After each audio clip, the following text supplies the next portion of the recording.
Now see the last question, fifth.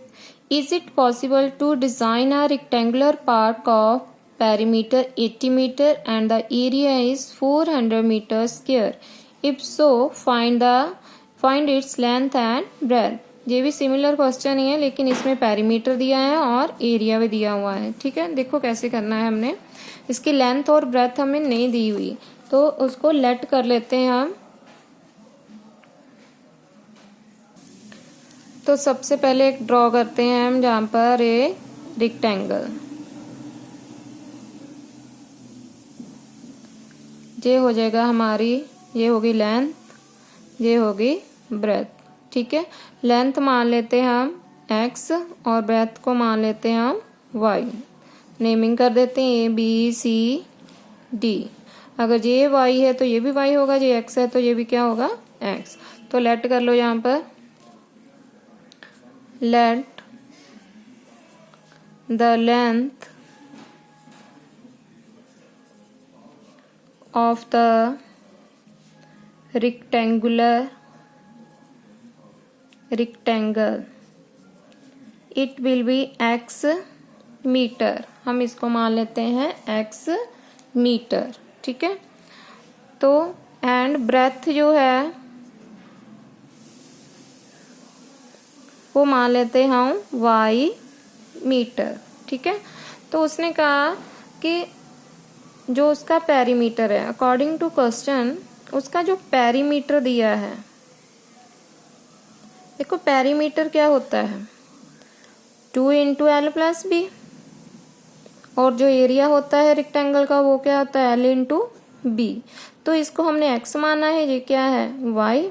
ठीक है, तो क्या आ गया फिर आपका पेरीमीटर हमें गिवन दिया हुआ है 80 मीटर।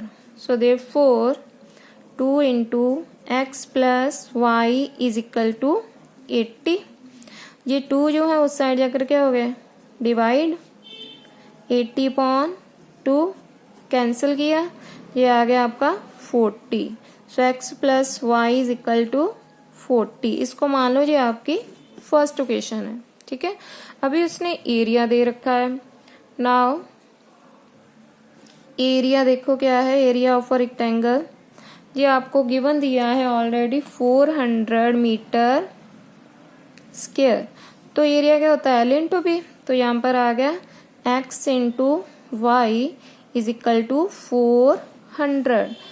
ठीक है, तो ये होगी हमारी सेकेंड इक्वेशन।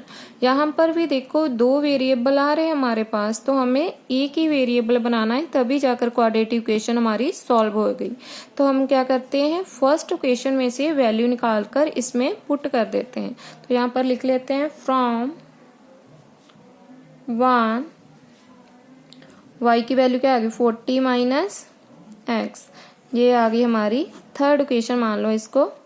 ठीक है, तो अभी हम क्या करते हैं, putting the value of y, मतलब फ्रॉम इक्वेशन थर्ड। ठीक है, equation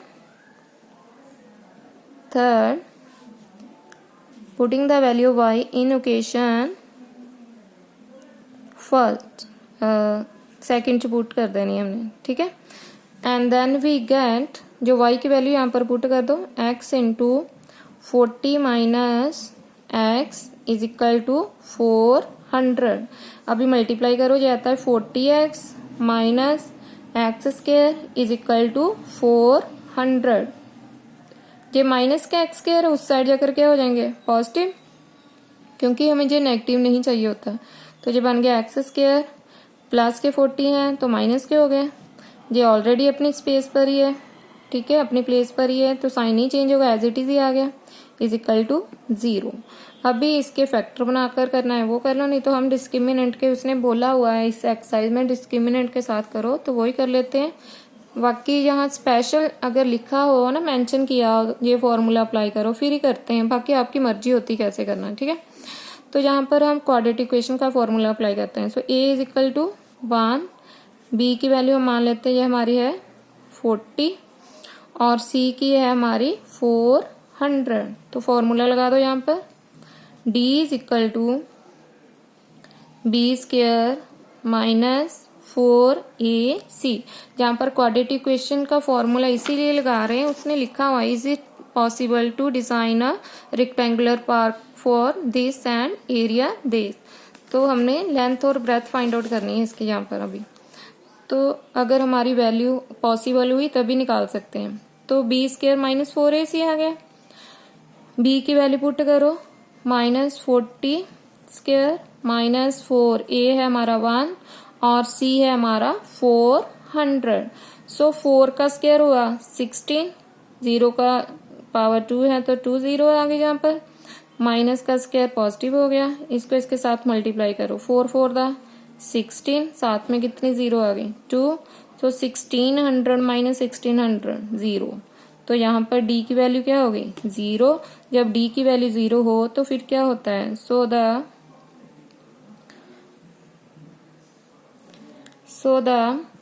there is real and equal roots। यहाँ पर क्या बन गए, सो ए देन तो अभी यहाँ पर क्या है, रूट्स फाइंड आउट करेंगे, फॉर्मूला लगा लो। वैसे जब 0 आ जाता है तो हम डायरेक्ट ये फॉर्मूला लगा सकते हैं, ठीक है, नहीं तो आप पूरा ही लगाओ -b positive negative root of d upon 2a। So x equal to b की वैल्यू है हमारे पास -40। सो पॉजिटिव नेगेटिव रूट 0 आ गई d की वैल्यू, 2a की वैल्यू है हमारे पास 1। तो ये आ गया माइनस माइनस प्लस 40, 0 का आ गया 0 ओवर 2 1 ज़ा 2। सो ये आ गया 40 अपॉन, एक बार प्लस रखना है एक बार नेगेटिव। जब 0 आ जाए तो आप जस्ट वैसे ही लिख लिया करो, क्योंकि d की वैल्यू 0 हो तो फिर 2 इक्वल रूट्स आते हैं इसके। तो ये आ गया आपका 40/2, 40/2। तो ये भी 20 हो गया, ये भी 20 हो गया। सो x की वैल्यू कितनी हो गई 20 20, ठीक है। तो ये हमारी, हमने x को क्या माना हुआ था, लेंथ, ठीक है। तो ये हम वैल्यू पुट कर सकते हैं अपनी इक्वेशन जो है हमारी आई थी यहाँ पर थर्ड इक्वेशन में। यहाँ से अगर x की वैल्यू पुट करते जाओगे y की वैल्यू आया नहीं आपकी, ठीक है। पहले x और y की वैल्यू निकाल लेते हैं। यहाँ लिख लेते हैं फ्रॉम थर्ड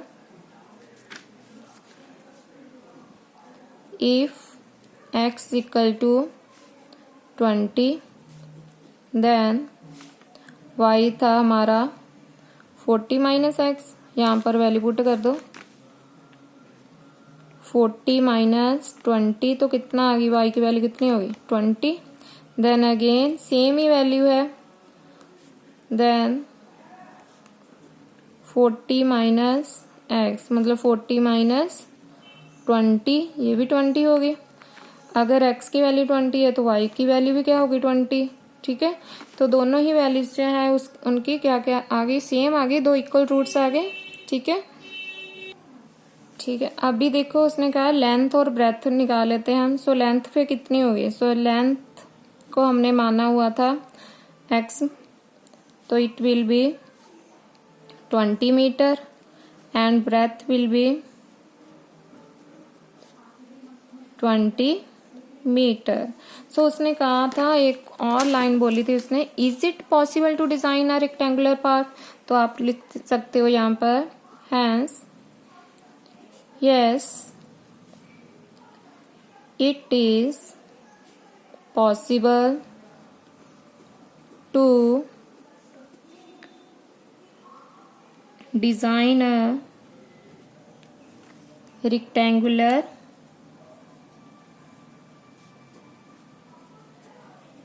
पार्क, राइट। अभी आपकी एक्सरसाइज जो है वो कंप्लीट हो गई है, तो आप इस एक्सरसाइज के प्रैक्टिस करना, ठीक है।